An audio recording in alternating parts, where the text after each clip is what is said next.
No? In California, you can only own, well, let me say this. The law says that you have to spend at least 50% of your time in each practice that you own. So how many practices can you own? 2. Okay? Any of you guys have multiple locations? Yes. Yeah? And so what they've done is they've tied our hands in California a little bit. They've not let private practice have some of the opportunities that you guys have even had for expansion. Okay, so this is what a single location. And I'm going to tell you a few things that we changed. We changed some things about our retail space. I won't get too much into that, but I'm going to hit you guys with some of the other things that we changed. That I only share this with you because not that we're super smart, but what I did is I laid in bed and I thought about what are all the problems we deal with in the practice and how can we address them. And I'm going to hit a couple of those with you. This is the first problem we had to address. Okay? And that was the experience that we were giving at the front desk.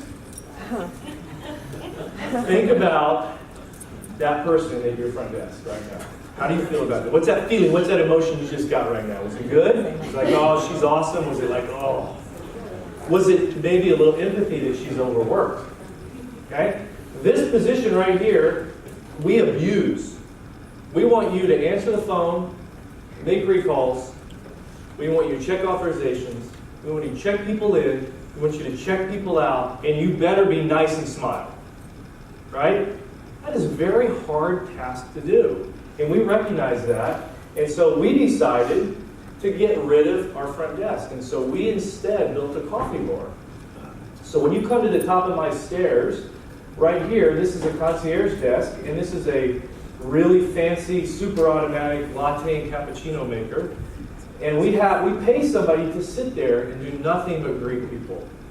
And it adds to our payroll, but I think it's such an important part of what we do in that first initial encounter that it's okay that we have increased some of our costs because the experience is better.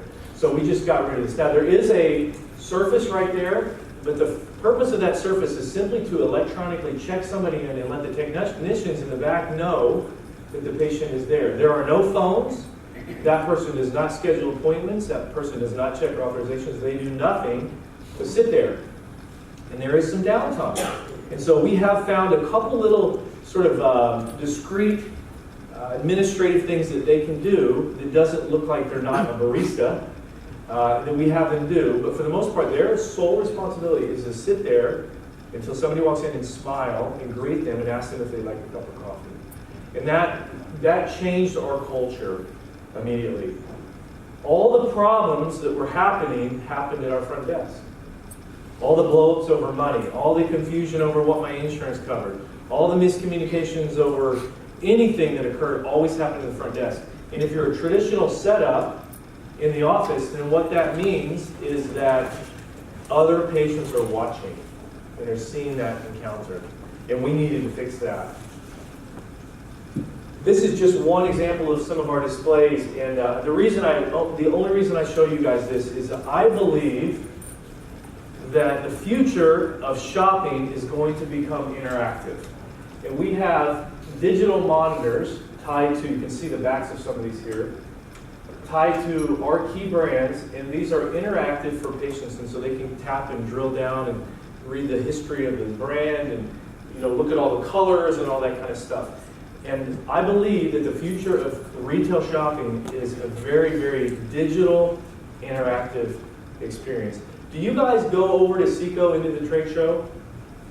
I'm not sure they're there, but there's some really interesting stuff that's coming from Europe about shelving, and when you pick up a frame off of the shelf, it's tracking that. It will count the number of times the frame got picked up off the shelf. So there's really interesting data about how patients are shopping and our ability to track that.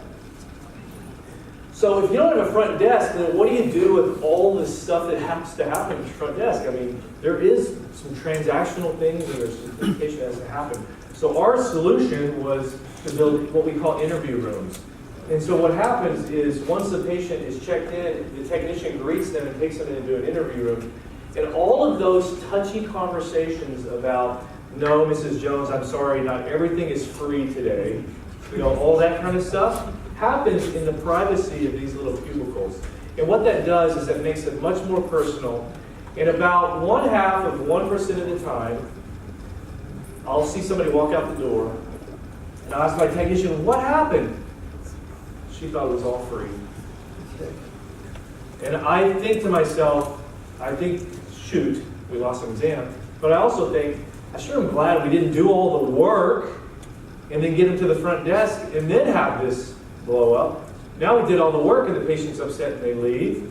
We might as well catch it on the front end. And so it's been a way for us to really address some of the miscommunications that happen with our patients in some cases with not understanding what their insurance in particular covers. We also talk about technology here. We do optomaps and OCTs and that sort of thing. So that's where we address the recommendations that the doctors have about the technology that we use.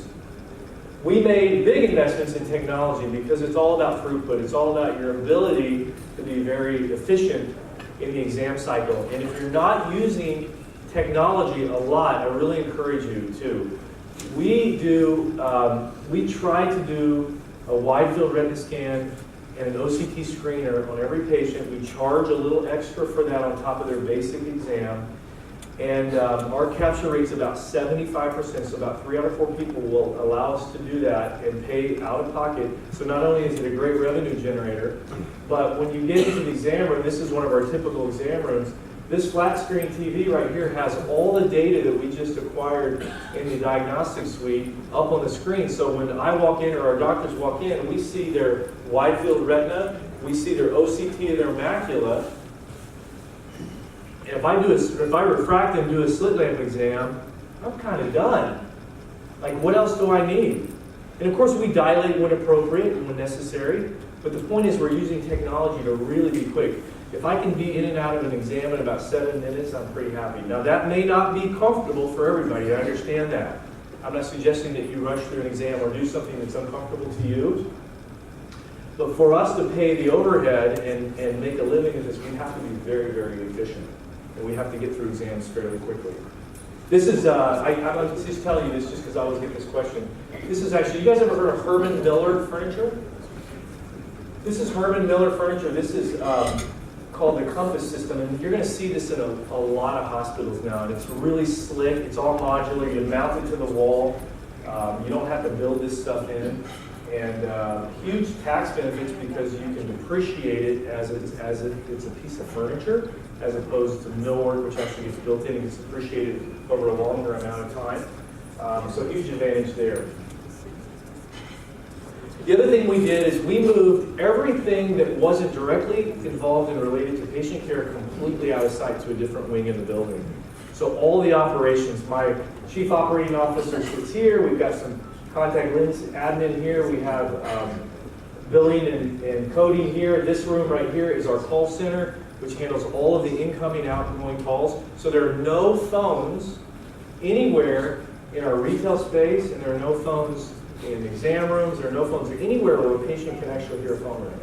You cannot, if you're a patient in my practice, you will not hear the phone ring ever. And you will never see somebody pick up a phone. The only exception would be back in our tech station. We built it's like a nurse's station in a hospital. We built a tech station, and there are phones because there is some communication that has to occur there.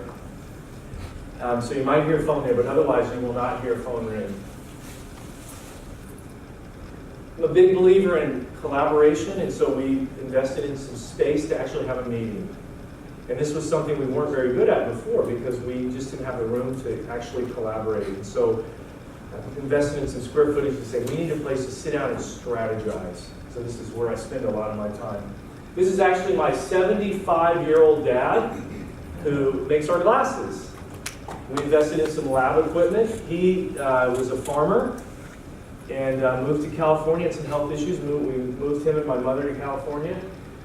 And he makes our glasses for us. And I know that's probably not a world you guys live in, but it's an opportunity that allows us to be competitive. We can control the product quality. We can control the turnaround time. So it gives us some leverage against some of the disruptors that are out there. We've gotten smarter about something called geospatial marketing. You guys ever heard of this? This is amazing technology. Basically what this does, so this is my office right here, right in the center of that dot. So here's San Diego.